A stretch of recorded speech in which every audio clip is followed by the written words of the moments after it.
Adam, Hi. hi. Hi, Jelle. Nice to meet you. Thank you. Nice to meet you too. Welcome at the Next Web. It's day 2. Yes. What are you going to do here? We're going to be in a panel talking about entrepreneurship, building great companies from Europe to the US. Yeah, and talking about entrepreneurship, you're the one to talk about it because you're one of the founders of Prezi. Yes. Yes, I am. Where did the idea of Prezi came from in the beginning? Actually, it started about 12 years ago. I used to be an artist traveling, doing exhibitions and doing presentations. And for me, it was just much more intuitive to show my ideas visually, create this large map, and just freely zoom into the things that are interesting. It just felt much more fun and much more free than using slides. And then I have to admit, for like 5 years, I used it alone. I didn't think it should be Really? like a product or a company. But then luckily I met my co-founders, Peter and Arve and Halachi. And I mean, together we realized that there's a potential and we build a much better product, of course. And since then, it's just better every day. So you're telling me that you had Prezi there already for 5 years, just use it on your own and didn't make it available for the big public? Yes, my friends asked for it and borrowed it, and I gave it to them, and they were happy. But this was like, yes, it was 100% growth, but starting from 1, 2, 4, and then we have the 5 years. Exponential. Yes, yes. Fantastic. What was the moment? Because you have a background in architect. You were an architect, right? Yeah. I have a degree in architecture, yes. And what was the moment that you thought, okay, this is not for me and just my friends. This should be a product. Is that when the co-founders came in? Yeah, I needed my co-founders because I really enjoyed it. I mean, I did great presentations. People loved it, and what else do I need? But they had this urge to build a great company and global success, and we really had to team up to make this something real. And was the light bulb went off when they told you this should be big? Yes, I think so. And I mean, even then, when we started building it, and there were some other startups, so we still had to wait maybe a year before we really saw it. Just everybody said, "I love it, I love it, I love it." And then I clearly remember that a 70-year-old Canadian firefighter wrote an email that, "Thank you guys for creating Prezi. I feel creative again. I did such a great presentation." And at that moment, I started to believe that this is going to be really huge. Nice. Cool. What was the? How long are you an entrepreneur now? By now, I think this has been 6 years. Yeah. what's the best lesson, or maybe what's your favorite failure? What is the? Is there a moment in this 6 year which you experienced as very annoying at that moment, but when you look back, you realize that it's been a hell of a lesson? I think at first you want to do everything because entrepreneurs are usually skilled at a lot of things, right? Because we have to do a little bit of marketing, fix the video, then do some hacking on the code. And then, letting all these things go and finding people who are better than you, but also giving them time to grow into this thing that they become better than you. I think that's always hard, but once you understand that this is just much better because you end up having amazing people around you and building a team of friends, basically, it's just much better. Okay, so your advice is to gather people around you that are better than you, so that you can focus on 1 or 2 things. Is that it? Yes, find people that are really great or have a potential to become great in something that you're not so good at or you don't have time to become so great at, and give them trust and give them time. And then together you will grow as an amazing company. You say together, how many of these people have you gathered through these 6 years? Yeah, we have 270 people, a nice office in San Francisco, a nice office in Budapest, and a tiny one in Seoul. And I think it's like 20 nationalities all over. So it's a really amazing team. Is it easier to do business on the internet because the scale is global? Why do you still have an office in Budapest and in San Francisco and another one elsewhere? I think to truly understand markets, you have to have people who understand the culture there. So our first decision to open an office in San Francisco was because we really wanted to win the US market. That's the most important market for us. And you have to be there to understand the nuances, to have the right language. Otherwise, it just feels strange, and you don't trust your big presentation on something strange. But we wanted to keep the Budapest office because we love that city. That's our home. So we wanted to have that country as well to show an example to young kids that you can do a startup too, and that's working. There are a lot of new great startups. And from Seoul, we just manage the whole region there.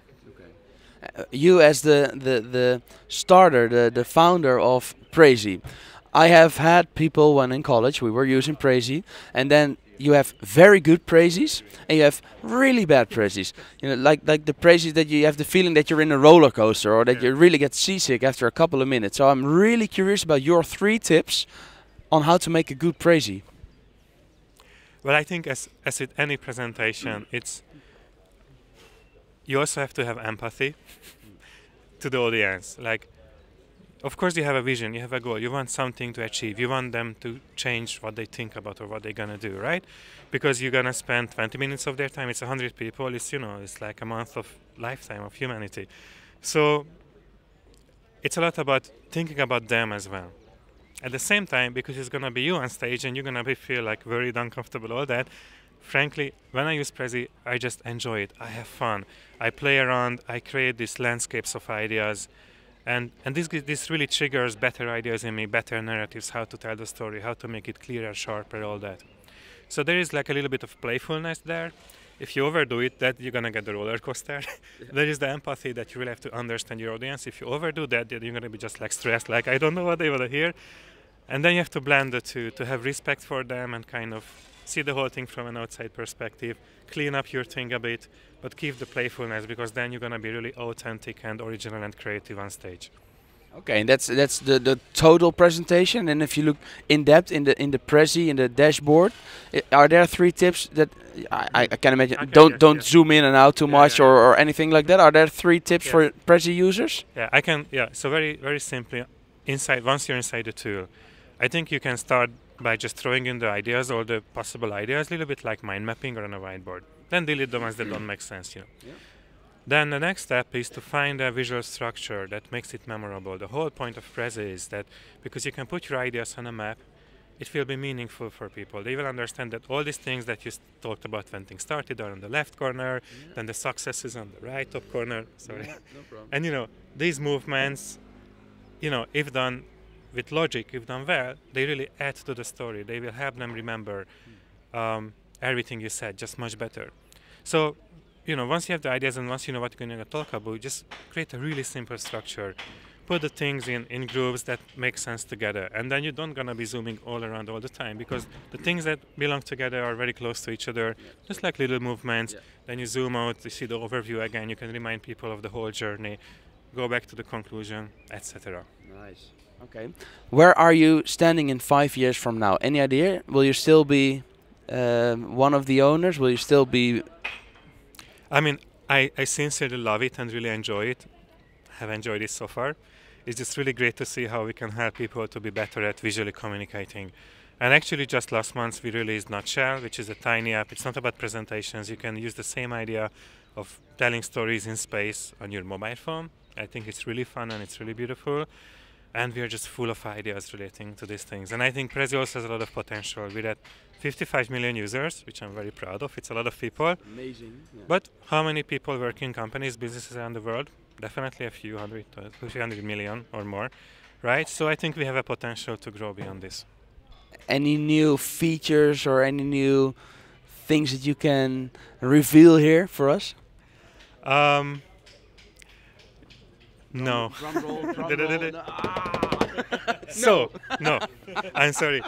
Yes, Okay. So we are working very hard, and Prezi is better every day, and we are releasing more and more platforms. We recently launched Android version, which is very cool and really fast and fluid. So we understand that you have to work through all these screens and all that. But we keep the surprises, so big bangs when they happen. Cool. I have two last questions. One is, what is your favorite business book or management book, and why? I have to admit I haven't read management books. Okay, well there's a stand of ABC over there, and there's a pile of books that are really interesting. Okay. There are even books about Prezi, so yeah. I like those. Right. So this is also about doing a startup, that you find people who are better than you at certain things. I am the guy with like innovation, hacking things, building things, and I manage some teams, bigger, smaller, larger, but that never been my main expertise. So I always focused on innovation. But the two Peters are fantastic managers, so. Okay. And they read a lot. Yeah. They read a lot of management books. Yes. Okay. What is your favorite success quote and why? Can you elaborate? What is a success quote?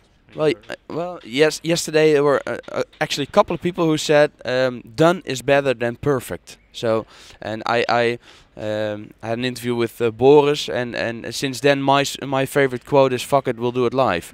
So, yeah. No, I know. Okay, so something that will help you along the journey. Okay. Actually, mine is something different. I mean, all these are good. It's just they will extend. Mine is that ideas are a dime in a dozen, which means that yes, it's good that you have ideas, but I think what matters most that you have a lot of ideas and the new ideas come. Because along the way you will learn that your original idea didn't really work, you have to tweak it, change it, be flexible. And also if you meet other people, don't be scared sharing your ideas, don't be like, oh, you're gonna steal it. I mean, the one that wins is the one that does it better. You know, all these ideas have been around, people exchange it. So be brave, exchange your ideas, get new ideas, trade them, and build them and replace them every day. And that's what I really love of the atmosphere here. That people are really sharing their ideas, not afraid that people are walking away with it. And I speak a lot of people not here that that exactly say this. Yeah, I have an idea, but could you sign here for a non-disclosure agreement? But what you say is just share it, and then it can get better. Yeah, share it. You know, people maybe misunderstand it. They say something back. You get a better idea from that. Because I mean, if you look at all the successful companies, most of the things you see, I mean, they have been around more or less, the ideas. They just did it better. They were more open on this iteration of you know, making things smarter, cleaner, nicer. So be open, share, and learn, and you're going to succeed. Thank you very, very much. Thank you, Jelle. Have a good day. Bye. Bye.